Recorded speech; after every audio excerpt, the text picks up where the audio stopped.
예, 히브리서 1장 1절부터 3절까지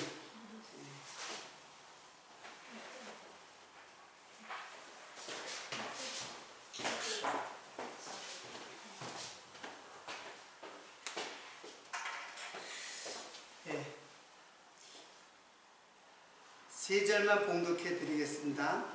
옛적에 선지자들로 여러 부분과 여러 모양으로 우리 조상들에게 말씀하신 하나님이 이 모든 날 마지막에 아들로 우리에게 말씀하셨으니 이 아들을 만유의 후사로 세우시고 또 저로 말미암아 모든 세계를 지으셨느니라. 이는 하나님 영광의 광채시요 그 본체의 형상이시라.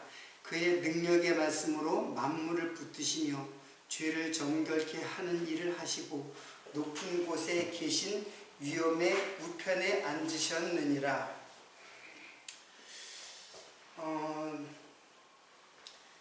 오늘부터 그 히브리서를 이제 공부하려고 생각하는데,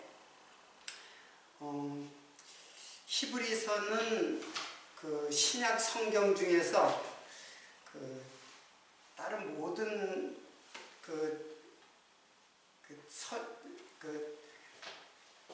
성경, 그 신약 성경은 다 그 기자가 있어요. 복음서도 마태, 마가, 누가, 요한 분명히 기자가 있고, 그리고 다른 서신서들도 바울 서신, 그리고 그 외에 이제 서신을 이제 공동 서신이라고 그러는데, 뭐 베드로, 야고보, 요한, 누구나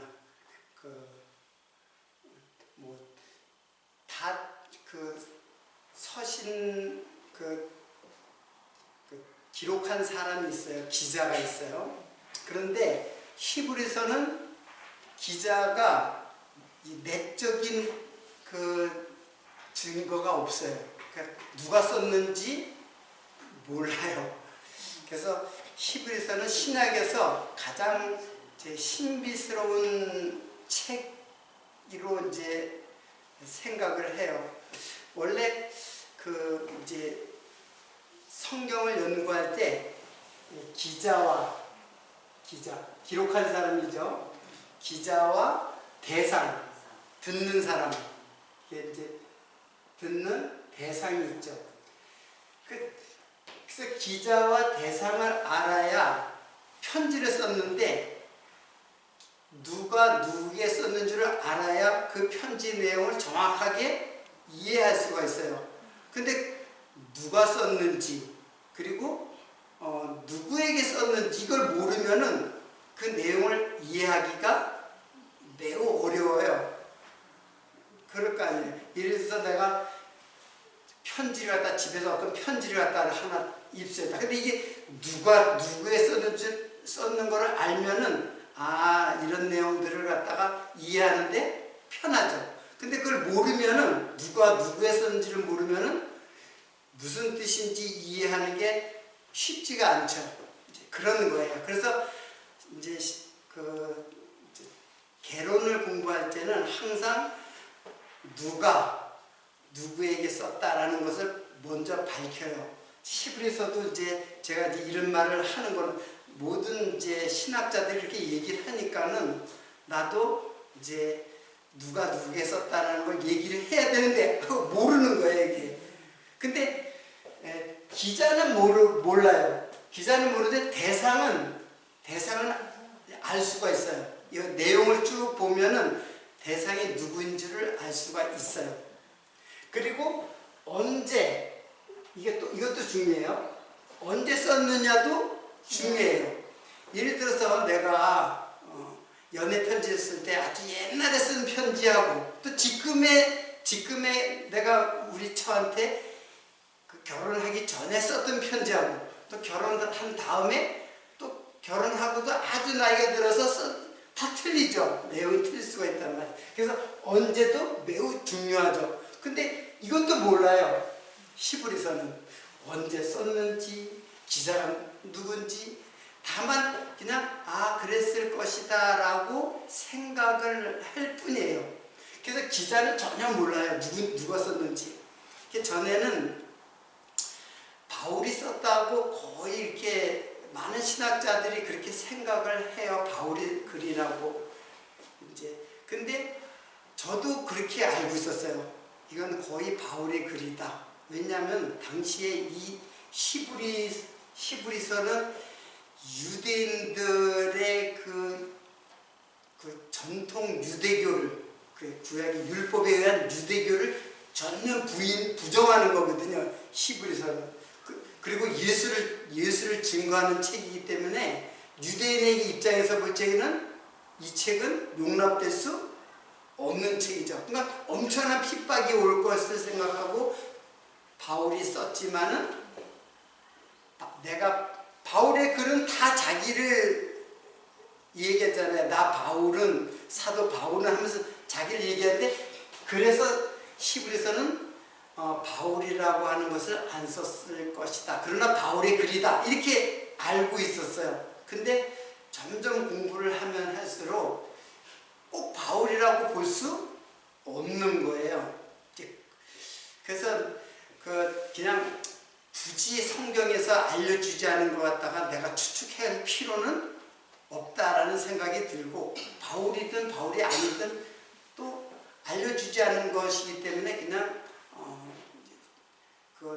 내가 이렇게 아주 그냥 그렇게 억지로 이렇게 맞출 필요는 이제 없다. 이제 그런 생각이 들어요. 그리고 바울이 아니라는 것을 그냥 어렴풋이 점점 그런 생각이 이제 들고, 물론 여러 주장들이 많아요. 신학자들 중에는 여러 주장들이 많아요. 대충 이제 그렇게 성경 자체적으로는 그런 근거가 없다. 자증하는 근거는 없다라고 알면 돼요. 근데 대상은 이건 알 수가 있어요. 대상은 성경을 쭉 읽다 보면 이거는 누구에게 썼느냐면 유대인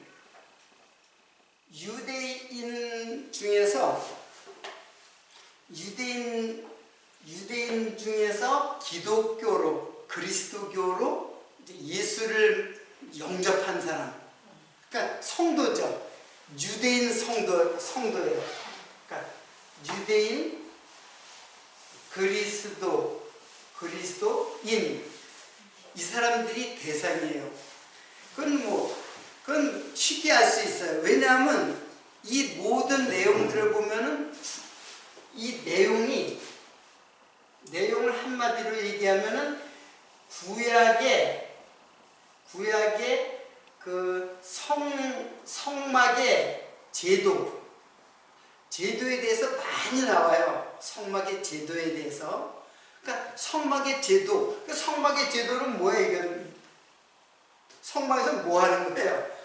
제사죠, 제사. 그러니까 제사 제도에 대해서 많이 인용을 해요. 그러면은 만약에 이방 사람이, 헬라 사람이라면은 이걸 알아야지. 이걸 알지도 못하는데 막 이런 거 인용해가지고 설명할 수가 없죠. 이걸 잘 알아야지만. 유대인들은 이걸 잘 알잖아요. 구약의 한마디로 이거는 뭐예요? 율법이란 말이에요. 율법에 의해서 성막 제도라든가 이런 구약의 제도에 대해서 잘 알고 있다는 것을 전제하는 거예요. 그러니까 이 사람들이 그걸 알고 있을 거라고 전제하고 쓰는 거니까는 유대인이죠. 이방인들에게는 그걸 설명을 해줘야죠. 하나님의 율법에는 이런 것들이 있다. 설명해 준 다음에 이것은 이것이다 라고 얘기를 해야 되는데, 그냥 구약의 성막제도에 대해서 인용하고 그것을 바로 예수를 증거하는 말씀으로 간단 말이에요. 그러니까는 이거는 이방인이 아니고 누구다? 유대인이다. 근데 유대인이 어떻게 해요? 예수를 영접한 사람. 유대교는 지금 우리들에게는 유대교는 적그리스도잖아요. 적그리스도란 말이에요. 근데 유대인으로서 그리스도인이 된 사람들이 있는 거예요. 예. 물론 여기 헬라인이라고 하는 거는 이방인을 말해요. 당시에 모든 다 헬라가 다 지배하는 세상이기 때문에. 그래서 헬라인. 그래서 로마서에 보면 유대인이나 헬라인이나 차별이 없느니라 한 거는 바로 이건 이방인을 말하는 거예요. 그러니까 이방인 중에서 그리스도인이 된 사람들이 있고, 그리고 유대인 중에서도 그리스도인이 된 사람들이 있어요. 두 사람, 사실은 뭐 더 우월한 게 없는 거죠. 이제 그러니까 기자들의 입장에서는 이 사람이 더 우월하고 뭐 헬라인은 뭐 그렇지 않다라고 할 수 다 똑같아요. 그런데 지금 이 히브리서는 바로 유대인, 말이 그래서 히브리서예요. 플러스 헤브라이어스, 이거는 유대인이에요. 유대인. 그리고 플러스는 뭐뭐를 향하여 유대인들에게 향해서 쓴 글이다. 그래서 히브리서라고 이제 그 제목이 붙어진 거거든요. 그러니까 헬라 말로는 플러스 헤브라이어스, 그 히브리인들에게, 히브리인들에게라고 한 거죠. 그 쓴 편지라 그런 뜻이죠. 그래서 그 히브리서는 신약에서 유일하게 기자를 모르고 언제 썼는지도 모르고, 다만 대상이 뚜렷하게 누구에게 썼을 것이라고 너무나 분명하게 우리는 알 수는 있어요. 이것만 알아도, 유대인에게 쓴 것만 알아도 매우 성경을 이해하는데 굉장히 도움이 되죠. 더군다나 이 유대인들에게는 뭐만 있어요? 구약만 있죠. 신약은 유대인들에게는 없어요. 이 구약만, 이게 성경이에요. 유대인들에게는 구약만 성경이에요. 그러니까는 구약만 알아서는 이게 우리는 이제 구약도 알잖아요. 이제는 구약의 제사라는 게 무엇이고, 구약 전체가 창세기부터 그 말라기까지 그 전체가 또 구약인데, 구약에 대해서도 알고, 신약은 다른 게 아니에요. 예수잖아요. 예수로 성취된 거죠. 구약이 예수에 대한, 그러니까 예언이고 이거는 성취잖아요. 우리는 이걸 다 알잖아요. 그러니까 이해하기가 그렇게 또 어려운 것이 아니죠. 이 사람들이 어려운 거죠. 구약만 알고 있는 사람들. 그래서 요거를 요렇게 알려주는 거예요. 예수로. 이것을, 즉 구약의 율법, 제사제도, 성막의 제도를 예수다, 그게 예수에 대한 이야기다라고 지금 설명해 주는 거예요. 그러니까 우리는, 저의 입장에서는 공부하면서 이것을 양쪽을 다 아니까는 이제 짝이 어떻게 해요? 짝 맞춰지죠. 근데 이것만 알면은 신약을 이해할 수가 없죠. 그래서 이걸 이해시키는 거예요. 즉 예수를 이해시키기 위해서 쓰는 거예요. 그러니까는 우리가 이제 구약을 공부하잖아요. 오늘 같은 경우는 이제 신명기를 공부를 이제 아까 목사님 했잖아요. 그 구약 자체만 공부하면 뭔 소용이 있어요? 아무 의미가 없죠. 이것만 알면 안 된단 말이에요. 그것이 이렇게 성취되었구나라고, 이게 막 짝이란 말이에요. 짝이 맞춰져야지 확증이 되죠. 증거가 되죠.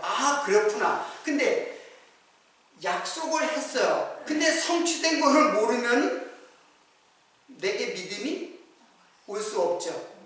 또 무엇이 이루어졌어요. 근데 그게 구약에 그런 약속이 있었다라고 해야만 그게 확실하게 이해할 수가 있는 거죠. 근데 뭔가 이루어졌어. 근데 그게 우연히 이루어졌는지, 하나님이 이루어진 건지, 아니면 자연현상인지 그걸 모르면 그건 역시 믿음이 올 수 없는 거죠. 그래서 신약, 구약은 메시아에 대한 예언이고 신약은 메시아에 대한 성취다라는 두 개가 짝을 이루는 거예요. 그게 언약과 성취가 짝을 이루는 거예요. 그러니까 언약과 성취잖아요. 그냥 언약 성취만 공부해서는 모르는 그 누구냐 말이에요. 그 언약과 성취가 누구에 대하여 언약하고 누구에 대하여 성취가 이루어졌느냐, 그거를 이야기를 해야지. 그걸 증거를 해야지. 너무나 간단하죠. 그럼 우리는 히브리서를 마냥 어렵다고 볼 수만은 없어요. 설명을 쭉 하다 보면 오히려 더 정확하고 더 확실하게 그 말씀이 정확하게 예수로 이루어졌구나 라는 그 언약과 성취의 당사자이신 예수, 여기에 지금 초점이 있는 거지 이것이 중요한 게 아니에요. 언약과 성취 물론 중요하죠. 성경에는 언약과 성취의 구조로 되어 있어요. 근데 그 언약과 성취의 당사자이신 예수에게 집중해야 돼야지 이것만 알면 뭐래요? 필요 없는 거잖아요. 이거가. 하나님은 언약하게 반드시 성취하신다. 그 말은 우리가 동의할 수 있죠. 그런데 그것이 무엇을 의미하는가? 그것이 예수에게서 성취되었다라는 것을 증거를 해야 된다는 거예요. 그것이 바로 히브리서를 공부하는 가장 중요한 키포인트예요. 그래서 이제 유대인 중에서 정통 유대인이죠. 구약에 대해서 잘 알고 있는 유대인들에게 그것이 그 사람들이 예수를 믿었는데 일단 예수를 믿었어요. 그러는데 이제 이거는 언제 기록되었느냐라는 문제인데, 이거는 이 사람들이 유대인인데 다시 유대교로, 이제 기독교잖아요. 여기는 그리스도교인데 유대인인데 그리스도교를 믿게 됐어요. 그런데 다시 유대교로 돌아가려고 하는 자들이 생긴 거예요. 왜 그러냐면은 핍박이 오니까는. 야, 너 유대교를 떠나가지고 그 당시 기독교인들은 핍박을 받잖아요. 핍박이 오는데 왜 괜히 핍박을 받느냐, 왜 비방을 받고, 응? 지금 마찬가지예요. 우리도 뭐 예수 믿으면 무슨 거기서 떡이 나오냐, 밥이 나오냐, 도대체 거기서 무슨 소득이 있느냐, 그렇게 비방을 하고, 야, 예수가 밥 먹여줘? 편하게 그렇게 얘기할 수도 있단 말이야. 그러니까 비방을 받는단 말이에요. 마찬가지로 이 사람들이 예수를 믿다 보니까는 비방을 받고 판단을 받고, 그리고 그러니까 이때는 큰 핍박이 아니었어요. 순교할 정도의 핍박은 아니었어요. 피 흘리기까지의 그 순교할 수 있는 그런 핍박은 아니었어요. 그냥 작은 핍박이 이들에게 있어요. 그 핍박을 피해서 에이, 내가 뭐라 예수 믿어, 쉽게 이런 거예요. 에이, 전으로 돌아가자. 안 믿어. 이렇게 되는 거예요. 그런 사람들에게 지금 이 히브리서를 쓰는 거예요. 요 사람들에게 다시 유대교로 돌아가려는 사람들. 왜냐하면 그 당시 핍박이 이렇게 이제 간단한 건 아니었어요. 비방을 받고 비난, 조롱, 갖가지 그런 거를 받는단 말이에요. 그리고 이때 핍박이 이게 이제 언제 쓰여졌는가가 바로 핍박을 받을 때가 바로 그런 것이 필요할 때잖아요. 이 히브리서가 필요할 때잖아요. 그러니까 그때 쓰여졌을 것이다 라고 생각하는 거예요. 이것도 그냥 언제 쓰여졌는지 그렇게 중요하지는 않아요. 그러나 이해를 하기 위해서는 이제 이런 것도 필요하죠. 근데 기독교가 핍박을 당하는 것이 언제 핍박을 당하냐면은, 여러분들은 그 로마의 황제가 이제 로마 황제들에 의해서 이제 기독교가 그 탄압을 받았잖아요. 언제라고 생각하세요? 기독교가 그 핍박을 받기 시작한 때가 언제라고 생각하세요? 자세히 모르죠? 자, 이게 언제는 이제 기독교 핍박의 시대가 기독교를 탄압하고 이제 박해하기 시작해요. 이제 박해라고. 기독교를 박해하기 시작한 때가 언제예요? 예수님 나가시고. 사실은 이제 예수님이 돌아가시고 이제 후에 이제 기독교인들을 박해하기 시작했는데 이게 네로 시대 네로 황제라고 있어요. 네로 황제 시대 때 이제 기독교 박해가 이때 시작이 돼요. 그 전에는 기독교 박해 뭐 크게 뭐 이렇게 왜냐하면 로마는 각 로마가 많은 나라를 통치하잖아요. 근데 그 나라의 종교를 탄압하지 않아요. 그냥 존중해줘요. 유대인들의 그 유대교를 그냥 존중해 주는 거예요. 다만 세금 잘 내고 그리고 밀란이 일어나지 말고 그냥 평화롭게 살면 된다. 그래서 로마는 평화를 가장 최우선으로 생각해. 무슨 종교 믿든지가 신경 안 쓴다. 그냥 조용히 평화롭게 살아라. 그거예요. 다만 뭘 내야 돼요? 세금을 잘 내면 되는 거예요. 왜? 전쟁을 계속 다른 나라 정복해야 하기 때문에 돈이 많이 들어가니까. 그런데 네로 때 기독교를 핍박하는 거예요. 왜? 그런 이유가 있었어요. 로마에 큰 화재가 일어났어요. 로마의 시내에 하여튼 몇 분의 1, 3분의 1이라든가 하여튼 그런 사건이 있었어요. 그런 로마의 화재 사건이 있었는데 그 화재 사건을 이 네로는 약간의 정신적 아주 그냥 어떤 히스테릭한 사람이에요. 정신적으로 조금 예민한 사람이에요. 근데 불이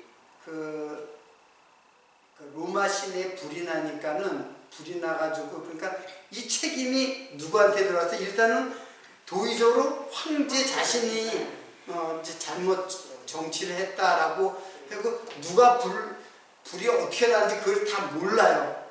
그래가지고 생각하는 게 뭐냐면은 기독교가 이제 시작할 때거든요.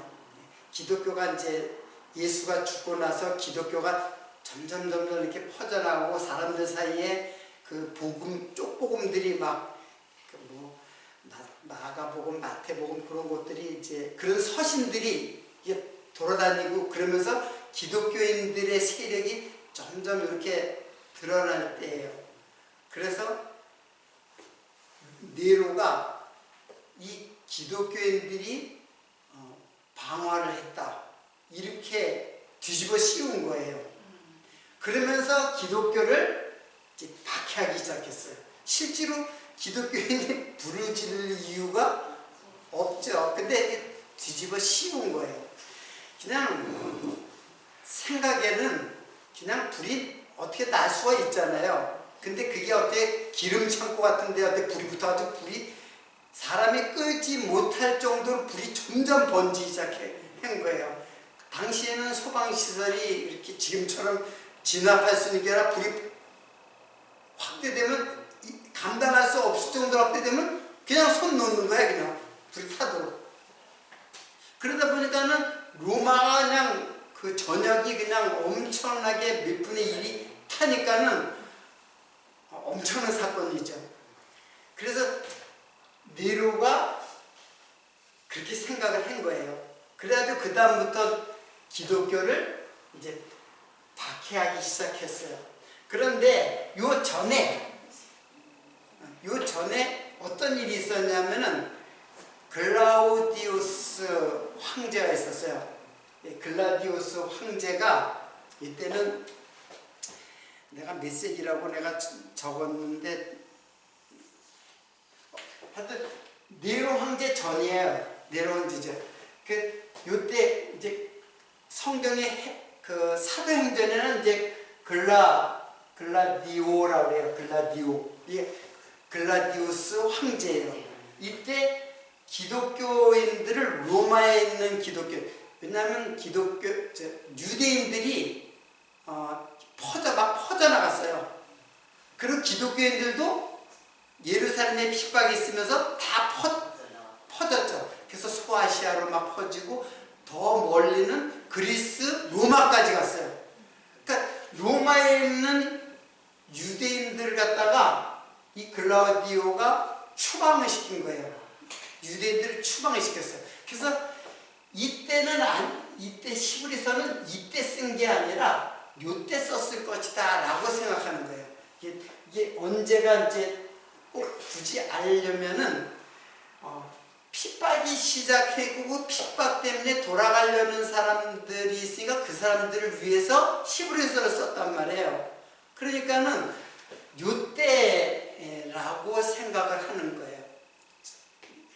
그러니까 이거는 사실은 큰 핍박은 아니에요. 그게 추방시킨 거야. 근데 추방시키는데 재산도 다 뺏긴 거죠.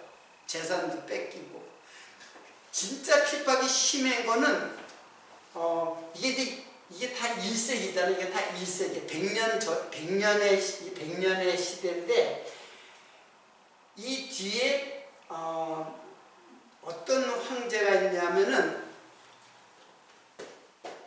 도미티안. 제일 핍박이 심한 그 황제가 네로도 핍박이 심했지만 사실 도미티안 시대 때 아주 굉장히 기독교를 탄압하기 시작했어요. 그리고 이때부터 이게 시작이 되고 이때 아주 굉장히 심하고 로마가 지배하는 끝까지 아주 박해가 심해요. 그 심한 사람 중에 한 사람이 도미티안 황제예요. 그래서 뭐 잡히면은 막 사자굴에다 집어넣기도 하고 갖가지 처형시키고 그러니까는 다 도망을 가서 어디로 갔냐면 땅속으로 도망갔어요. 땅속이 어디냐면 지하 분묘. 그 지하 분묘로다가 다 숨어서 들어갔거든요. 그래가지고 약 3 내지 4세기 될 때까지 요 사이에 기독교가 엄청나게 기독교를 박해를 하다가 한 3세기, 4세기 때 가서야 기독교 탄압을 멈추고 자유를 줘요. 기독교를 이제 니들 마음대로 기독교를 신봉하라. 예수를 신봉하라. 그래가지고 이제 기독교의 자유가 들어왔는데 그때까지 그냥 모든 황제들이 전에 황제가 기독교를 박해하니까 그 다음 황제들도 기독교를 박해하고 기독교는 그냥 계속 미움을 받고 박해를 받은 거예요. 자, 근데 히브리서는 이제 요건 제가 이제 역사를 지금 설명해 준 거고 그래서 언제까지? 4세기까지 313년에 그 이제 기독교를 갖다가 이제 기독교를 허용을 하고 나중에는 기독교를 이제 국교로 삼아요. 나중에는 기독교를 국교로 삼아요. 그 정도로 이제 나중에는 기독교 박해가 이제 끝나는데 최초의 박해는 이게 박해라기보다는 그냥 유대인들을 로마에서 내어 쫓긴 거예요. 근데 이때에 많은 사람들이 유대교에서 기독교인이 되었던 사람들이 다시 유대교로 돌아가는 사람들에게 거기에 돌아가지 말고 예수만이 영원한 생명이다 라고 증거하는 그 서신을 썼어요. 누가 썼는지는 모르지만 그래서 이때일 것이다 라고 해요. 왜냐하면 아주 피 흘리기까지는 너희들이 그 고난이 있지 않았느냐, 그렇게 큰 고난은 없었다, 그런 뜻이에요. 그러니까는 요때라고 이제 생각을 해요. 요거는 약 이게 한 50년경 49년 하던 그때 그때로 이제 쓰여진 때를 이렇게 추정을 하는 거예요. 그러니까 정확하게는 몰라도 상관이 없어요. 다만 이제 그런 상황에서 쓰여졌을 것이다 라고 보는 거예요. 이게 이제 그 히브리서를 쓰게 된 그 이제 동기죠. 이게 쓰게 된 동기. 그래서 그 서론을 얘기하다 보니까는 이제 그 30분이 다 지났는데 일단은 좀 쉬고, 그리고 30분만 더 공부를 하고 좀 쉬었다가 30분만 더 하도록 하는 방식으로 이 히브리서를 이제 살펴나가도록 하겠습니다. 쉬겠습니다. 잠깐.